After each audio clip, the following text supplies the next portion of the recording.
Olá, tudo bem? Então, eu estou aqui para continuar aquele papo do Instagram, né?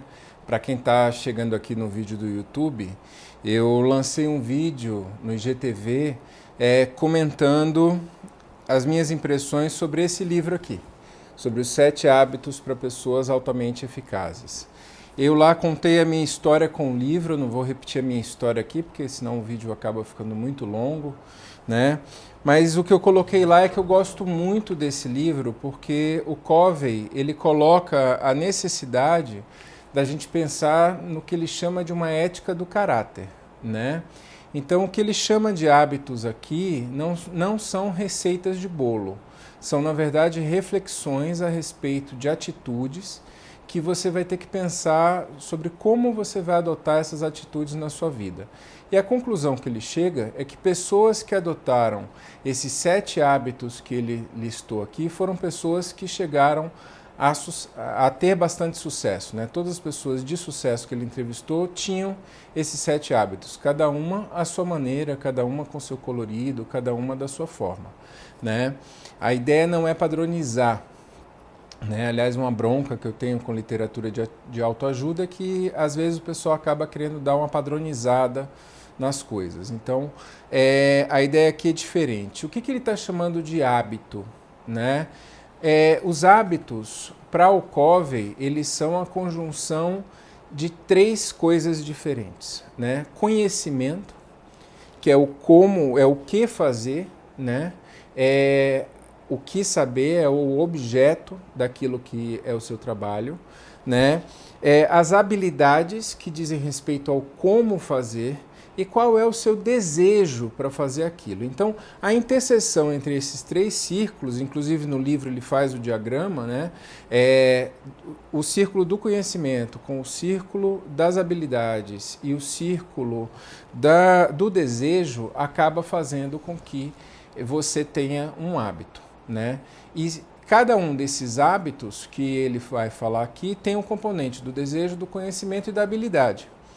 Então, por isso que não é apenas você tentar impor um certo comportamento a você mesmo. Isso seria o que ele chama de ética da personalidade, que é você tentar um atalho, um caminho curto, que geralmente não dá certo, que geralmente não funciona, né? E quando ele descreve esses hábitos, ele fala, né, os 3 primeiros hábitos que ele menciona, eu já vou chegar nos hábitos, são hábitos que vão te levar para uma vida independente. Aí quem assistiu o vídeo lá do Instagram deve estar perguntando, mas Márcio, o importante para ele não é a interdependência? Exatamente. Só que você não consegue ser interdependente se você não for independente. Você precisa primeiro conseguir fazer as coisas por você mesmo, para depois você partilhar as suas habilidades, a sua força de trabalho com outras pessoas, para que vocês possam conseguir mais. Se você não se torna independente primeiro, você vai acabar se tornando dependente de outras pessoas, e isso não promove o sucesso, né? Os 3 hábitos seguintes, o hábito 4, 5 e 6, são hábitos que dizem respeito à relação com o outro, né? Então, o primeiro passo é você se trabalhar, o segundo passo é trabalhar a relação com o outro, e o 7º hábito diz respeito somente a você. Então, para o vídeo não ficar muito longo, eu vou pular já para os hábitos, né? Então, o primeiro hábito que ele coloca, né, seja proativo e tome o controle do seu destino. O que significa isso? Significa que nós temos sim um contexto cultural onde nós estamos inseridos, um contexto cultural que, de uma certa forma, afeta as minhas possibilidades de atuação no mundo, mas eu sempre tenho alguma escolha para fazer. A proatividade diz respeito a isso, não diz respeito a negar o contexto, mas diz respeito a você, dentro do contexto, encontrar qual é o seu caminho de ação, o que você pode fazer, o que você pode realizar ali dentro, né? E você tomar nas rédeas o seu destino, ou seja, você ir lá e fazer o que tem que ser feito. Se você quer passar num vestibular, por exemplo, não adianta fazer todas as mandingas do mundo e pedir para o universo para você passar no vestibular. Sem você ir lá e sentar, estudar e traçar uma estratégia, vai ficar difícil para você. Então o que ele fala é isso: ah, mas eu estou com uma dificuldade financeira muito grande. Ok, mas dentro dessa dificuldade financeira, o que você pode fazer? Quais são as coisas que estão no teu alcance e que você pode realizar? Então o primeiro passo é esse, né? É tirar literalmente o traseiro da cadeira e se mexer para fazer as coisas. O segundo hábito que o Covey coloca é: comece com uma noção clara dos seus objetivos.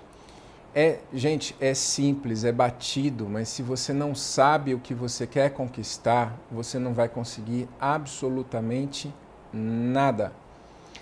Pessoas que conquistam grandes coisas, elas têm em mente aquilo que elas desejam, aquilo que elas almejam. Mesmo que você não chame isso de desejo, você chame de meta, essa meta precisa estar clara.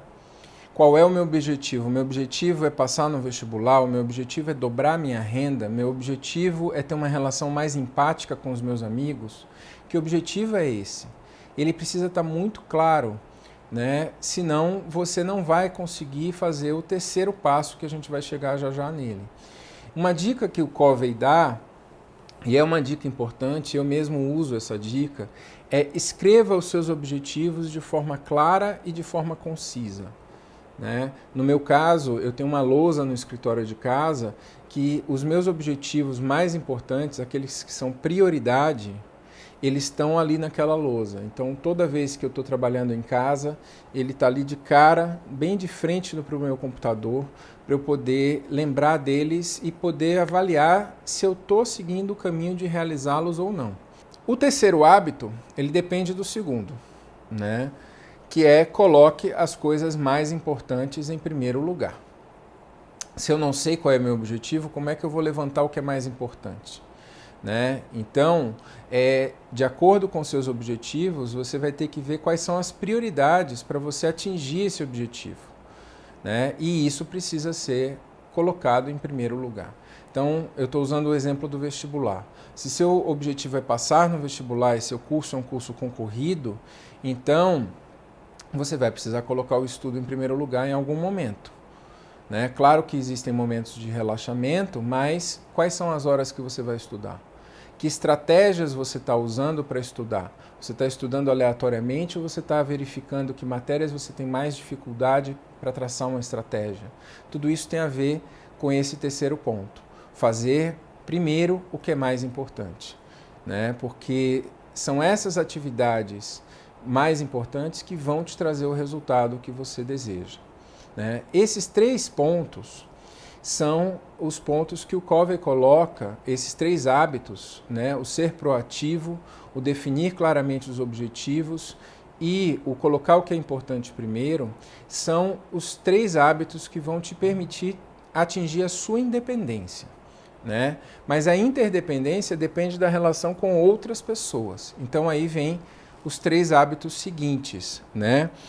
O hábito 4 é pensar em termos do ganha-ganha. É muito comum a gente pensar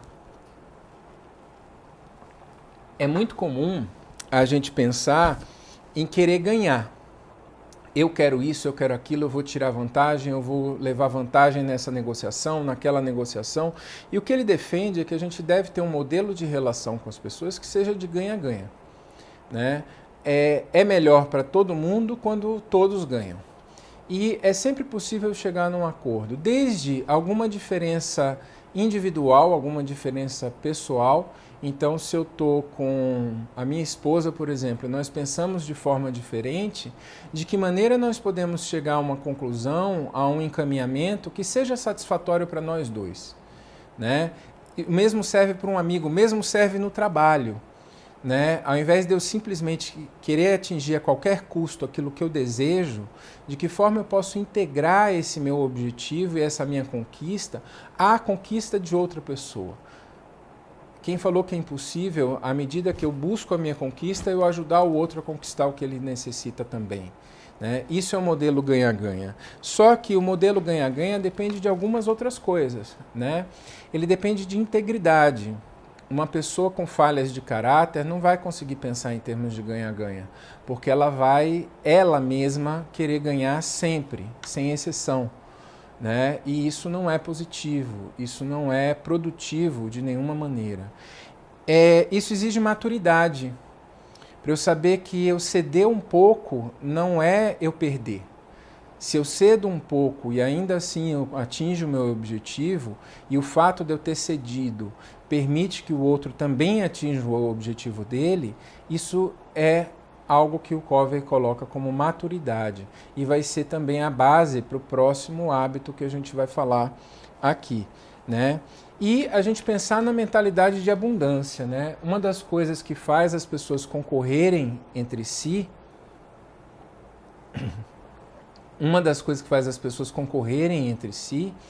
é as pessoas acharem que se o outro ganhar, eu não vou ganhar. Se o outro conseguir o que ele quer, eu não vou conseguir o que eu quero. E, na verdade, existe o suficiente para todo mundo. Todos podem ganhar, né? Todos podem ter a sua fatia do bolo. Quando você pensa assim, você consegue pensar num modelo de ganha-ganha, né? Passando para o quinto hábito, né? Procure compreender antes de ser compreendido. Nós desejamos muito que as pessoas nos entendam, né? Você não está me entendendo, você não está me entendendo, ele não me entendeu. Mas você já parou para você tentar entender o outro antes? E ele coloca que essa deve ser sempre uma atitude, né? Esse deve ser um hábito que a gente deve cultivar. Eu estou com uma dificuldade com o outro, deixa eu entender o outro primeiro e depois eu me coloco, né? Geralmente essa postura traz por parte da outra pessoa uma postura também de abertura, o que facilita a gente entrar no modelo ganha-ganha, né? Então, as boas relações elas são construídas à base de troca. Não uma troca com objetivo material, mas eu faço algo por você porque genuinamente eu desejo fazer esse algo. Isso gera em você um desejo de também fazer algo por mim, né? E isso é o caminho para a construção dessa interdependência que o Covey colocou, que ele falou no texto dele, né? E além disso, a empatia é uma condição para que a gente possa ter relações interdependentes. Eu só posso ter uma relação genuinamente interdependente quando eu sou empático com o outro e quando o outro é empático comigo, né? Na fenomenologia tem um autor chamado Martin Buber que ele fala de relações de encontro, relações eu-tu, né? Quando nós conseguimos atingir essa relação eu-tu e não uma relação eu-isso, ou seja, eu ver o outro como objeto, eu consigo entrar num modo de interdependência com o outro, consigo entrar num modo de uma empatia recíproca com o outro. Isso é muito importante, né? E o sexto hábito é crie sinergia tratando pessoas com abertura e respeito, né? Sinergia vem, né? Sinergia significa que o todo é mais que a soma das partes. Então, quando eu me vejo não somente como indivíduo, e eu percebo que eu junto com o outro, nós somos mais, nós criamos sinergia. Nós criamos essa possibilidade de fazer mais juntos. E com isso nós atingimos a interdependência que o Covey tanto defende, né? E essa sinergia, quando dentro de um time de trabalho, por exemplo, eu percebo que o outro está voltado para o mesmo objetivo que eu respeito o outro me respeita, isso permite que a gente crie muito mais, que a gente tenha soluções mais criativas e que a gente consiga construir resultados ainda maiores, né? Então, esse é o sexto hábito. E o sétimo hábito eu gosto muito do título que ele deu para esse hábito, né? Ele colocou aqui, né? Afie o serrote se você quer continuar serrando. Se você não cuidar de você, não conseguirá manter os avanços que conseguir. Então, o desenvolvimento, gente, ele precisa ser sempre contínuo. Não é porque você aprendeu uma habilidade que ela está ali sedimentada, cravada em pedra e nunca mais ela vai desaparecer. Todas as nossas habilidades, todos os nossos hábitos, eles precisam ser cultivados. Tanto porque eu preciso praticá-los com a maior frequência possível, como eu preciso também de recursos para continuar desenvolvendo, continuar aprendendo mais e continuar afiando o serrote, né? Há um tempo atrás eu fiz um stories sobre formação, né? E que eu vou procurar formação sempre, eu estou sempre procurando formação. Eu tenho um bom currículo, né? Mas procurar formação não significa que eu não tenho um bom currículo, significa que eu quero aprender ainda mais, que eu quero tornar esse currículo melhor, e mais que o currículo, porque o currículo é só um monte de papel, né? Mas mais que o currículo, assim, quais são as minhas habilidades, como eu tenho trabalhado essas habilidades e como eu tenho desenvolvido essas habilidades. Claro que isso daqui é apenas um resumo, né? O livro é um livro bastante extenso aqui, quase 400 páginas, né? Então é impossível resumir esse livro de uma maneira muito sucinta, sem deixar muita coisa de fora. Então a minha recomendação é que, se vocês se interessaram pelos temas que eu falei aqui nesse vídeo, que vocês procurem aqui, né, 7 hábitos de pessoas altamente eficazes, do Stephen Covey, que certamente essa leitura vai ser proveitosa para vocês. Ok? Um grande abraço e muito sucesso!